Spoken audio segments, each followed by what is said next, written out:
viewers like you. This is Frontline.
This is Poland, the country where my Jewish ancestors lived for centuries.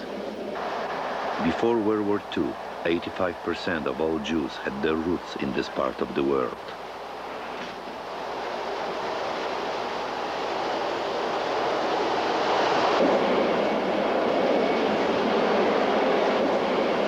Then, 6 million Jews lost their lives in the Holocaust. I was among the few survivors, a child hidden by Christians in Warsaw. My war began in a horse wagon.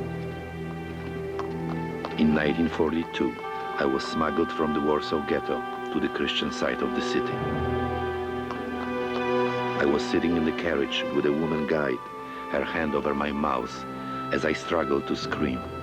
I want to go back to the ghetto. I want to go back to Mommy. In the ghetto, a massive deportation of Jewish children to the death camps had just started.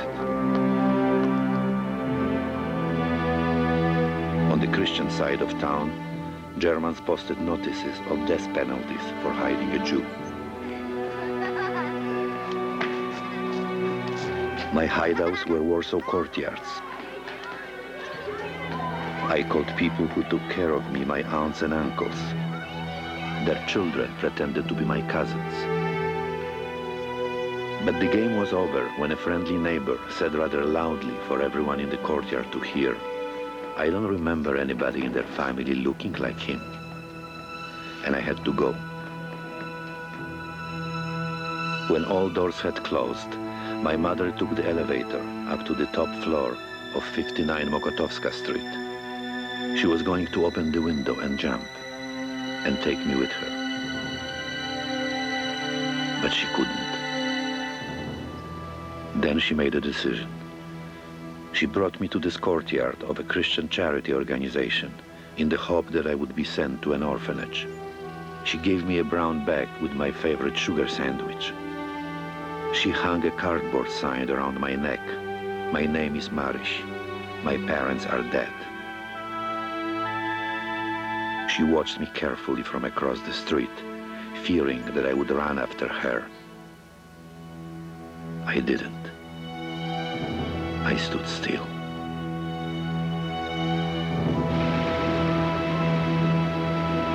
I survived the war, but 90% of my family didn't. Some of them died in the Warsaw ghetto. Others were killed in this little town called Łęczyca, where the history of our family was written. Before the war, most Jews lived in places like this. They called them Shtetl, a little town in Yiddish. In the 25 years I lived in Poland after the war, I returned only once to Łęczyca, in 1969. But when I started asking questions about those in my family who were killed and those who betrayed them, I couldn't take it. I decided never to return to my Shtetl.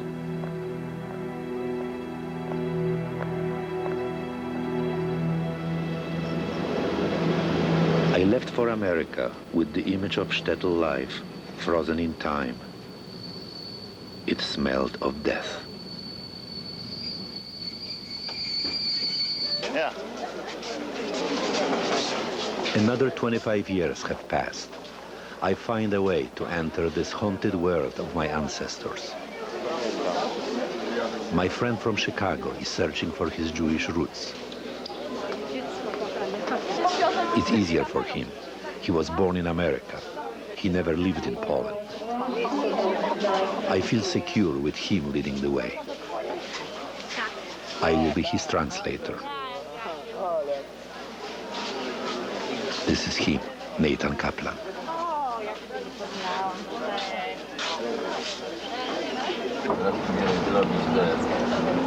We are going to his family's Shtetl, a place called Bryansk, 100 kilometers east of Warsaw, near the Russian border.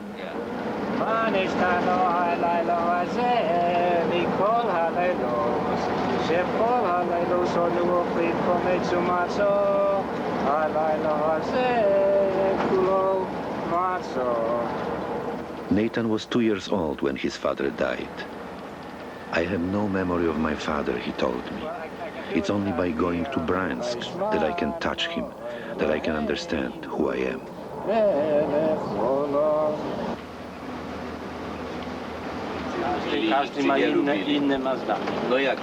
Nathan wants me to ask a fellow passenger, what does he know about the Jews who once lived in Poland? He says that they talk about Jews differently. They know they were Jews that mainly were in commerce, that they were taking care of the commerce. Że w lesie tutaj jest taka puszcza u nas i w tej puszczy tam babcie powiedziały, że pokowani są Żydzi. Jest taki lasek żydowski, tak się nazywa. Jest takie miejsce.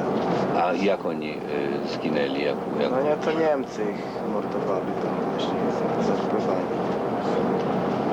He also knows that there is a little forest where their graves of where the Jews were buried dead there, and then they were killed by many Germans.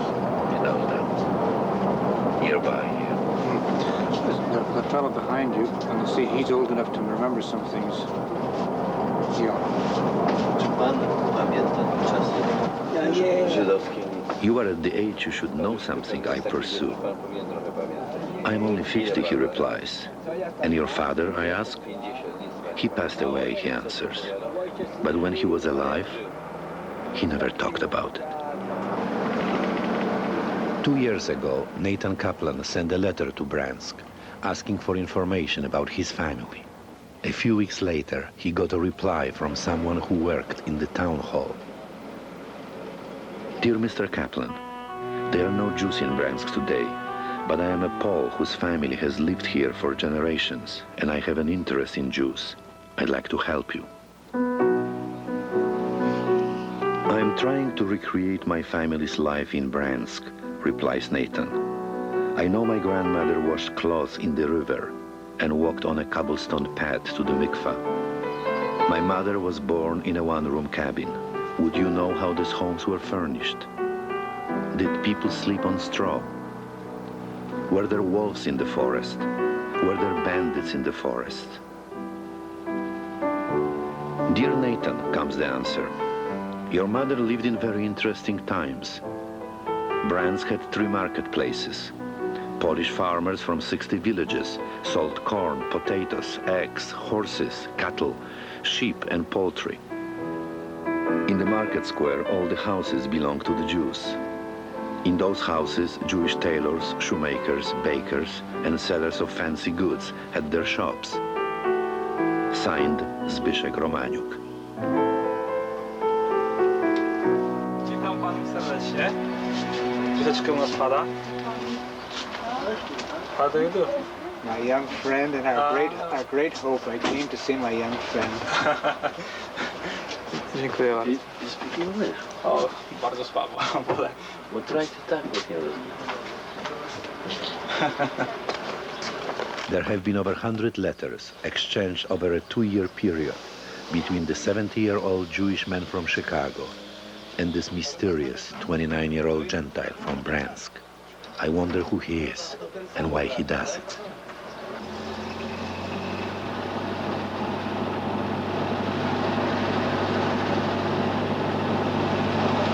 There is no hotel in Bryansk. Zbyszek has invited us home. His parents will sleep outside in a tent so that we can stay in their bedroom. W Polsce jest nawet takie powiedzenie: gość w dom, Bóg w dom. There is a say in Polish, the guest in your home is like God in your home. The guest is God. That's the... You wanna write it down? Yes. To jest niesamowite, że ty to mi przypomniałeś, bo to chyba nikt... It has to do with the fact that if you know well how to receive a guest in your home, that you have a God blessing. I wrote also that we met at the station and what my greetings to him were, and that he may be a dreamer, but not to my face he's a dreamer. I see him as a practical person who knows what he wants to do and how to go about it. That's very nice to hear, says Zbyszek, but I am not sure I deserve it. Real warmth here, Nathan will write in his diary. Zbyszek's mother is a husky woman. Her eyes sparkle with love. Long live democracy in Poland. Niech żyje demokracja w Polsce!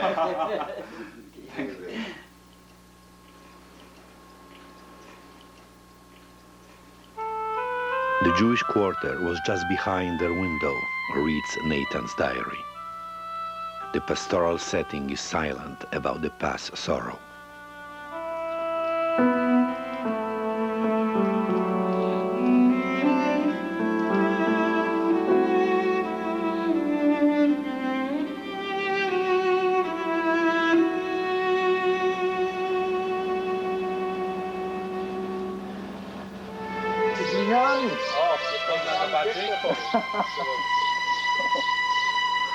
In a house much like this one, writes Nathan, my grandparents lived and my mother was born.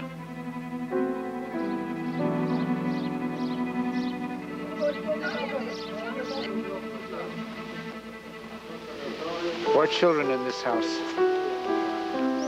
My mother was next to the youngest.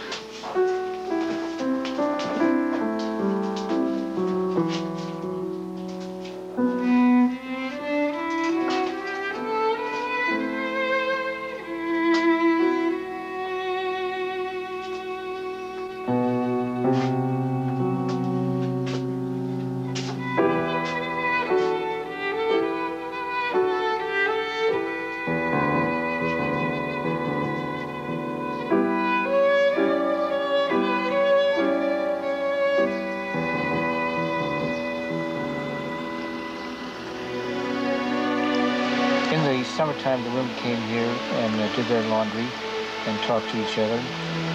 In the wintertime, the people ice skated here. The Polish fishermen caught fish, and the Jewish women would come to buy the fish to prepare for Friday night's dinner. Did I mention the ice? Okay. The winter they took out the ice, carved out the ice for storage, wrapped it in straw for storage. The water for the Jewish bathhouse, which included the mikveh, was drawn from here and was emptied in here. Zbyszek collects photographs of old Bryansk.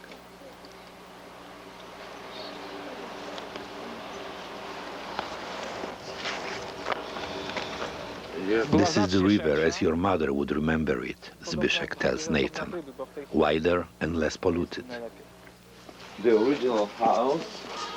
Okay, and then the synagogue where? The synagogue gdzie zaczęła się? All 5 synagogues in Bryansk were destroyed during the war.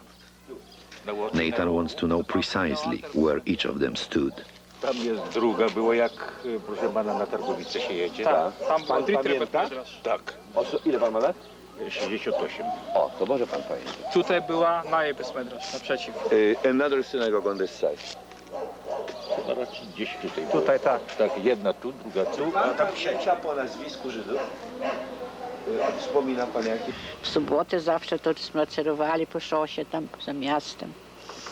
Saturday they would walk, long walks. Tak. Czy pani pamięta ich jako ludzi biednych czy zamożnych? Różnie byli, to było tak u Żydów, że oni jak na sobotę, to oni w piątek The difference between zbierają Poles ci... and the Jews were that the Poles were rich and poor, but the Jews were continuously collecting for their poor. And the Poles always could not understand that they are doing this, because they say in our community, if someone is poor, it gets poorer, nobody will help them.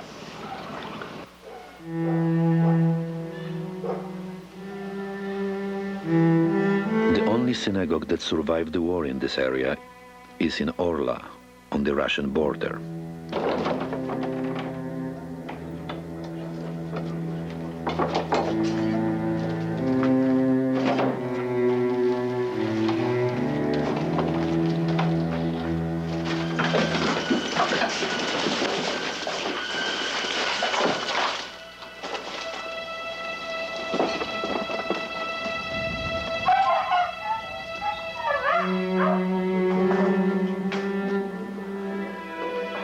Years ago, a renovation project began with limited funds from the government. But in the last 5 years, because of lack of financial support, the synagogue is deteriorating. I tell you, what he's telling me is just incredible, because it was first neglected, it was totally destroyed, and then in the last 10 years, there's nothing but stupidities that are being done to this place. A wrong way of reconstructing. The things they are discovered and then stolen. The glass is gone, the door is gone, the fresque. Then some students come and do some reconstruction.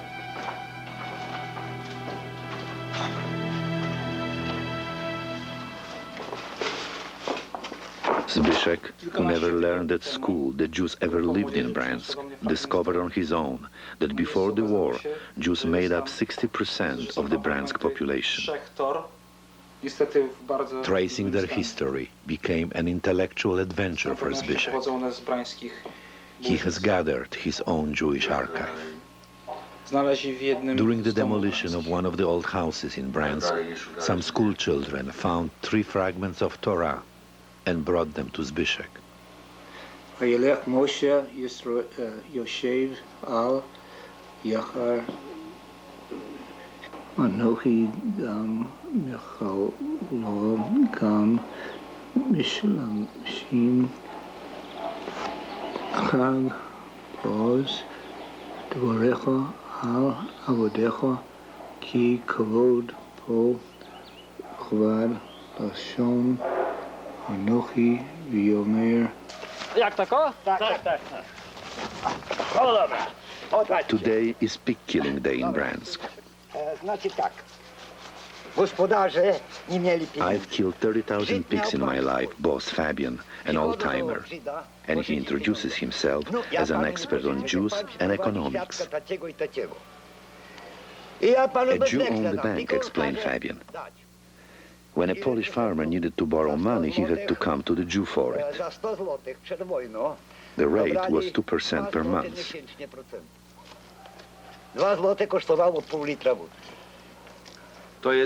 That means 24% per year, I figure. Do you know that Polish banks charge 60% today? You see, that's the Jewish way, says Fabian. A Jew looks at the pig and says, I will give you 2 zlotys per kilo. Not enough, says the Polish farmer, and the Jew goes away. The next day, another Jew comes and offers a zloty and a half for the pig, and the farmer refuses again. Then the first Jew comes on the 3rd day and buys the pig for 2 zlotys. That's how cunning they were. That's how cunning.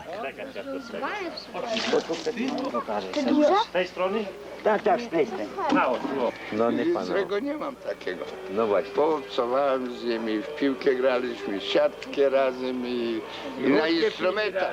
na instrumentach grało ze mnie 2 Żydówków i... Niech pan coś zaśpiewa. Pamięta pan coś? Co się grało? Co się u nich grało? Co się grało? Dlaczego panie Zagrajcie publiczki. Nie. Taj, ra, ta, ta, taj, ra, ta, ta, taj, taj, tram. No wie pan, już nie mam takiego głosu. Ile tak powolnie to sama piszesz. Żeby tak na spokojnie sobie można było no tak, to wie pan. Przejrzał to wersji dokumentu. Jedno do drugiego.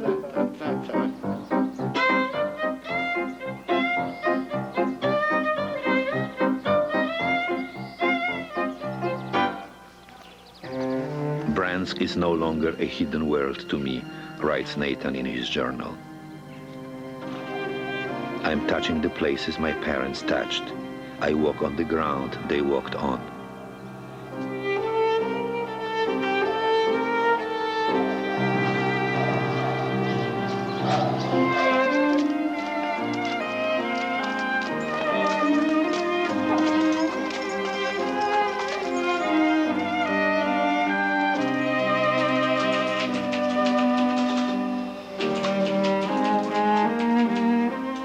Nathan is like a sponge.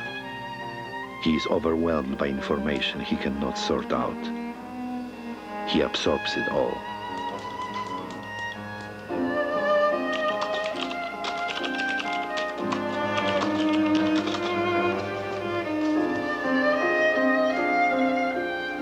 My eye is on Zbyszek. The Jewish subject was a taboo when I lived in Poland during the communist era. But even now, in a small town like Bryansk, it takes guts to advertise this type of interest. As long as he collects remnants of Jewish life, he is safe. But what about when he touches on Jewish death?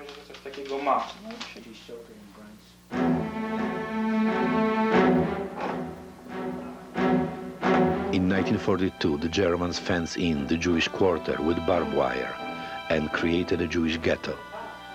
At the edge of it was this mill. The miller's name is Jan Olszewski. Today, he is 96 years old and blind. Before the war, a Jewish merchant sold him grain. The name of the merchant was Morris Goldwasser. Goldwasser's son lives in Chicago. He is a friend of Nathan's. This is Nathan from Bryansk, I make the introduction. He knows the son of Goldwasser.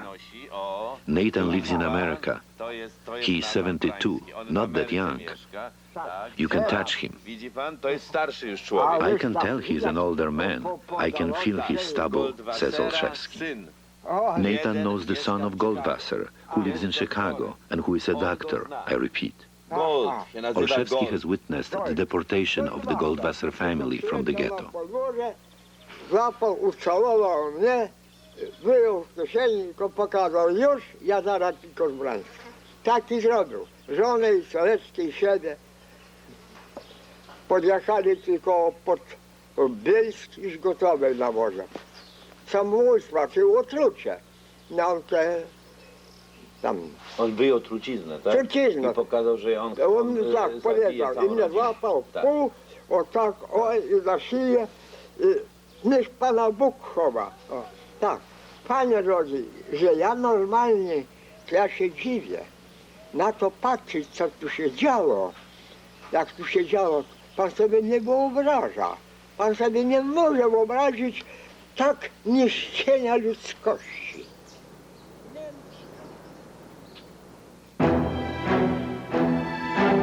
As a part of the plan to erase the Jewish past, the Germans ordered Poles to remove the gravestones from the Jewish cemetery in Bryansk. Most of them were used as underpavement for local roads and sidewalks, like this one around the Catholic parish in Bryansk.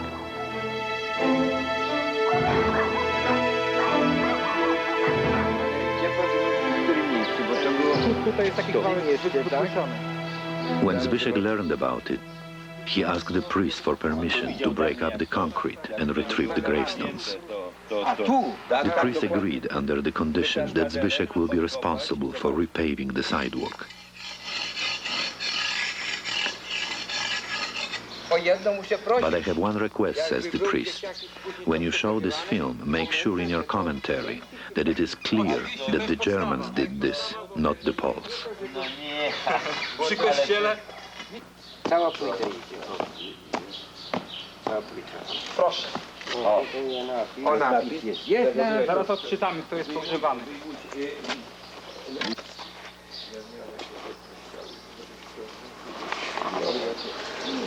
O, Był pęknięty.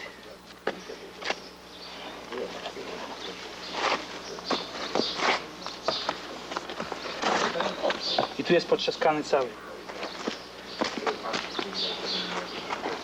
Trzeba sklejać. Kobieta pochowana była, widzę już. Skąd ty wiesz? Świecznik. Fragment świecznika. To się da skleić.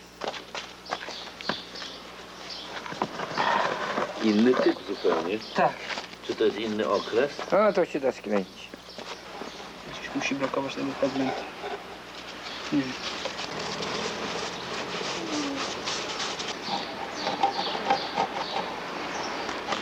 Do góry i na lewo idź do siebie i połóż tam gdzie tamta leży, przed tą, na wierzchu. Tam, oprzyj o tamtą, tak. Trzeba ją obmyć, to lepiej. Trochę może chociaż na razie szmatą. Uszkodzone trochę, no ale już góra się uchwyci. Tak. Zaraz żeby światło dobrze, bo To nic nie tak widać. Tu jest światło. Aha, pan to od razu odbije. To może w takim razie jeszcze wodą, żeby lepiej było tu. Nie, to się w tej chwili nie da. Kawałek. Co to jest? Krem do golenia. Dobra. A o tak. To A, jest to dosyć głęboki napis, także to się sprawdzi na tym. I zaraz odbije się dobrze.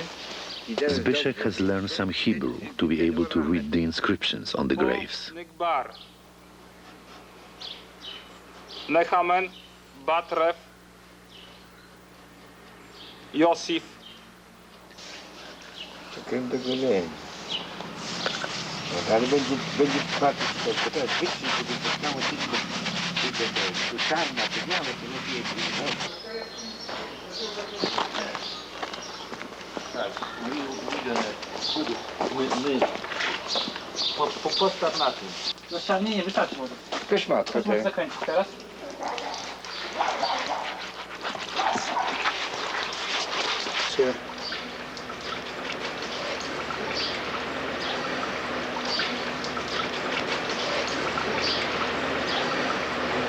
Taf, Reish, Ein i Haf. Hej, hej.